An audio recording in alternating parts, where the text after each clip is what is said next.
Morning guys, samahan niyo akong pasyalan itong aking pinatabasan at pinataniman na niyugan kung gaano na ba kalaki yung aking naipatanim. Mukhang maganda na. At ito nga po pala, itong unang ito ay hulip na lamang po ito. Gawa ng napuyot po yung unang tanim. Ito yung unang tanim po, napuyot siya. So yan. Ito ay hulip, ito hulip. Nakikita nyo naman po, may isang malaki at isang maliit. Itong malaki hulip. Ito ay noong October pa. Nung nagpatanim po ako ay inabot po talaga ng mahabang tag-init. Ito hulip na lang din po ito. Yan, namatay po siya. Yan. Pasyalan natin yung taas dun hanggang sa ibabaw. Dahil October ako nagpatanim, ang haba ng tag-init, di ba natin parang 4 na buwan yata o 3 buwan. Itong damuhang ito ay sobrang natuyo ito. Pero nung umulan, grabe, ang bilis sumuloy ng damo. Ito, kakapatabas ko lang ito. Ito ba, hulip ba ito? Ayan. Ay, hulip din, bagong tanim. Hulip din mga kaibigan. Pero, wait lang. Sobrang init. Magtataklob muna ako ng sako sa aking ulo. Wait.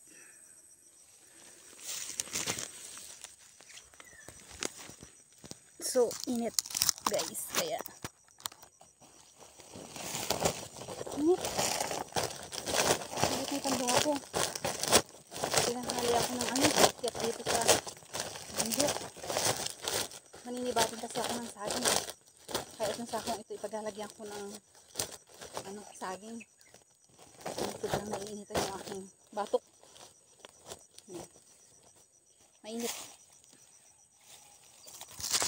So yan guys. Tara. Continue tayo.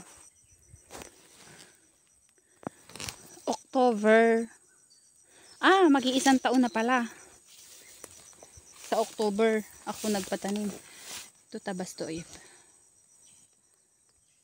Sagingan namin October. Ilang buwan na ang nakalipas, malapit na.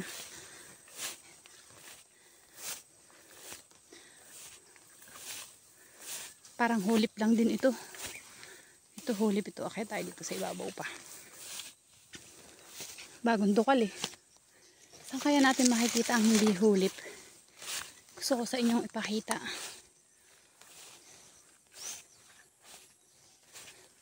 Yan, hindi hulip yan.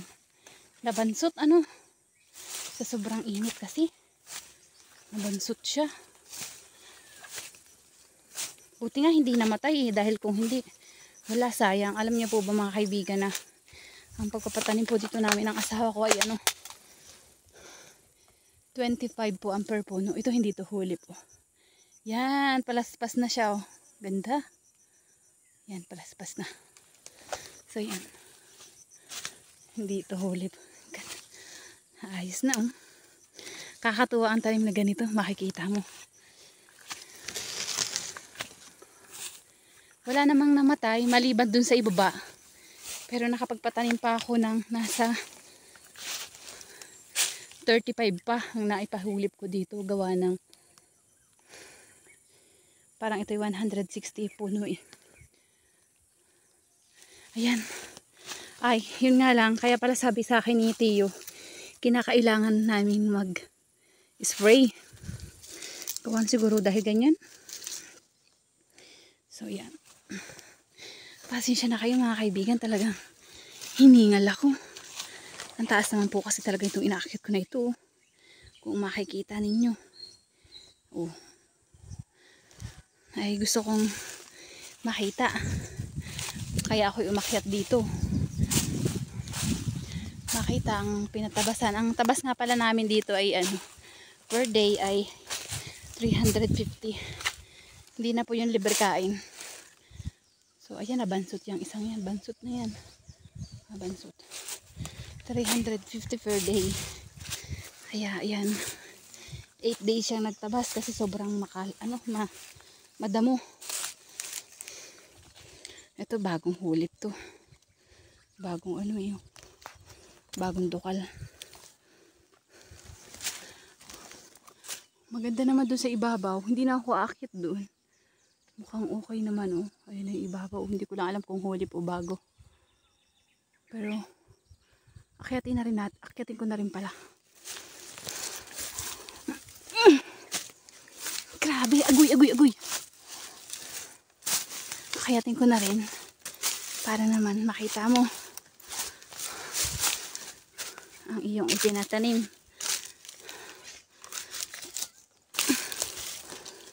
Ayan. Ito, palaspas na rin siya. Palibasa, inabot talaga ng tag-init. Kaya naman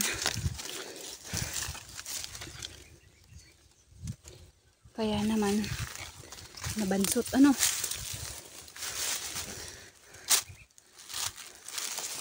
Ayan guys. Ganda pala naman eh. Sobrang init. Pawis ko na.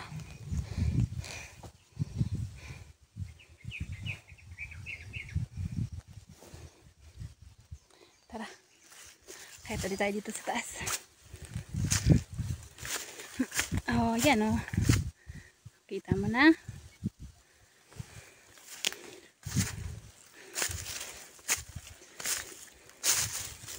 Sa looban ng kulang-kulang na 1 taon.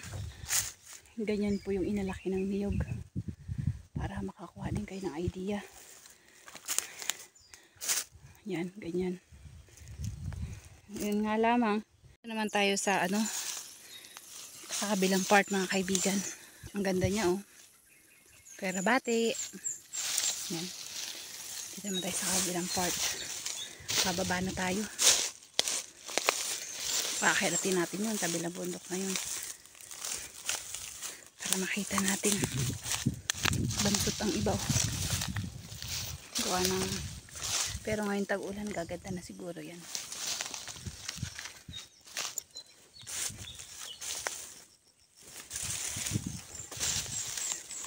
Nasaan na kaya yung aking turdan din eh? Natitibain. So ito. Ito ganda rin to. Parang nabansot na nga lang din.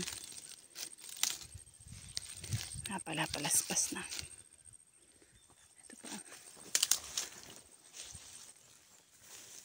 Nabansot din itong isang ito. Pangit.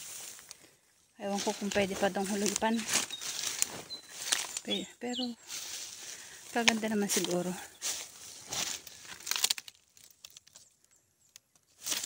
Kung pwede pa natin padublihan yan. Dalawa yung nakita ko na pwede pa natin padublihan. Ba tayo dito sa kabilang gilid pa.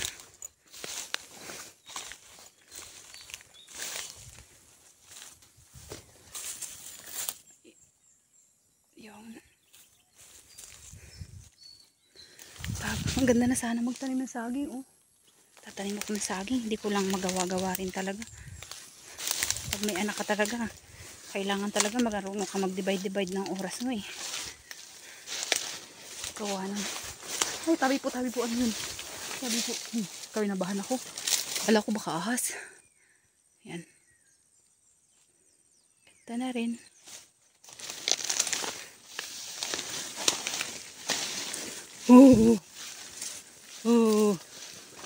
Marami daw ditong ahas eh. Yan. Pagdating ng panahon ay tayo may makakawit. Ito kaya, gaganda kaya ito.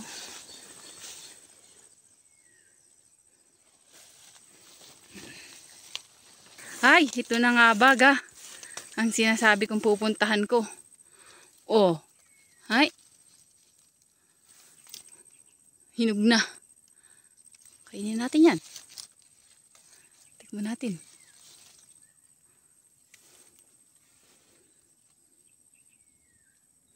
Kainin natin.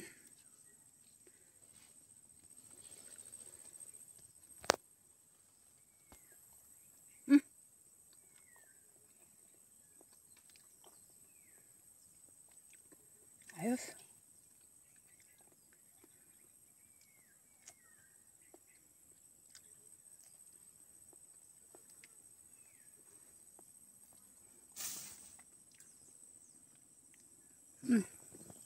Kaya tayo naunahan. Buti na lang nakapunta ako dito.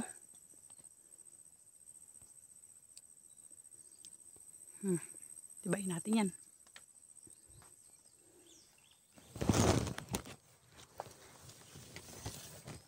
Sana.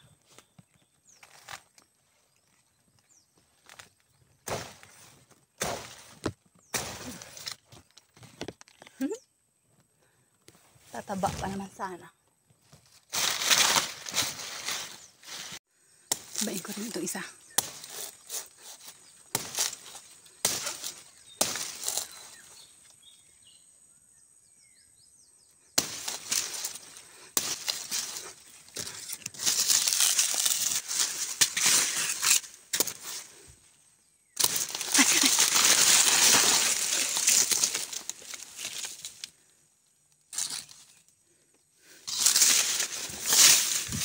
Taba, oh, lalaki. Uy, nasaan na ita ko? Kala ko wala na eh.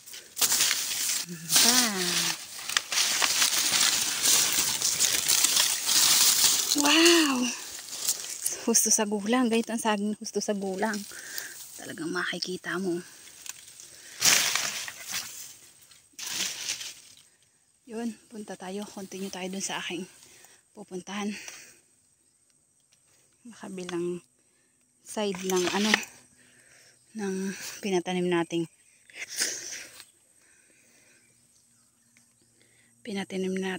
niyog bansot.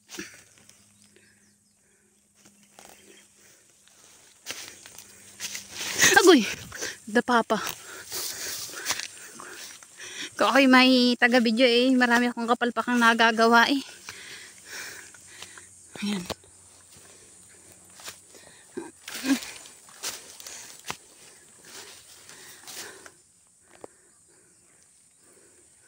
Akyatin ko ito.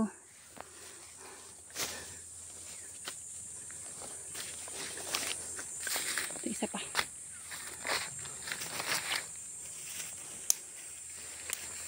Saan ito nasa kabila? Yun o.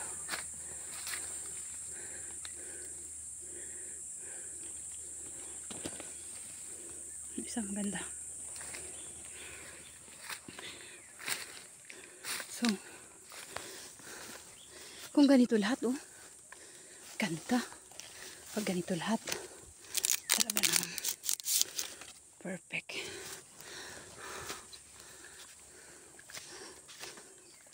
Yan. So, yun. Continue ulit tayo sa pagbibideo. Alam niyo mga kaibigan, ang pangit pala ng ano, ng Infinix na cellphone. Nagiinit. Nakakainis. Nakakailang patay.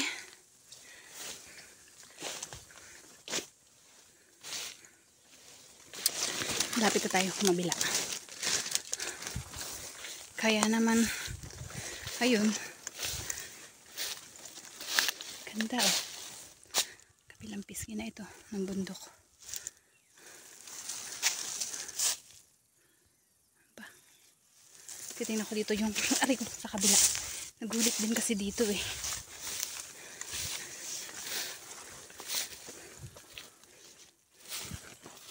So, ayan na. Nandito na ako sa kabila, ha?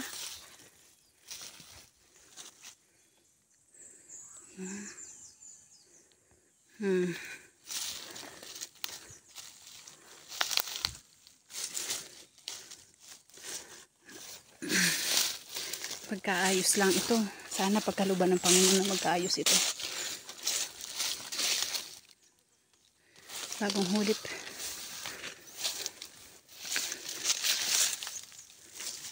Ay, dun oh. Ayan, nakita mo naman na siguro.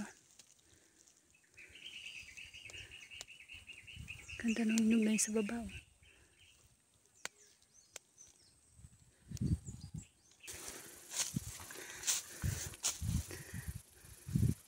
Ganda.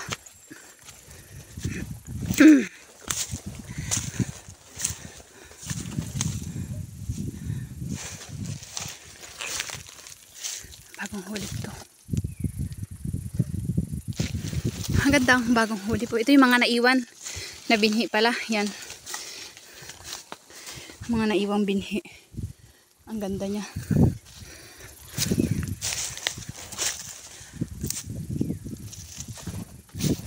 Ang ganda pala yun sa ibabaw na yun. Hindi ko napupuntahan yun. Ganda pala yan eh.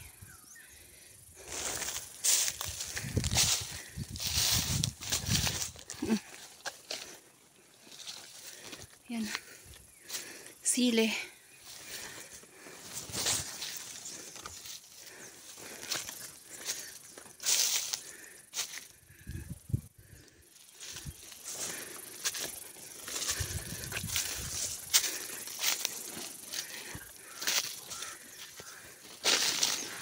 Bansot. Ay, ito bansot.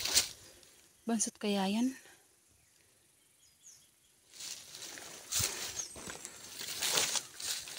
Ito na tayo sa kabila.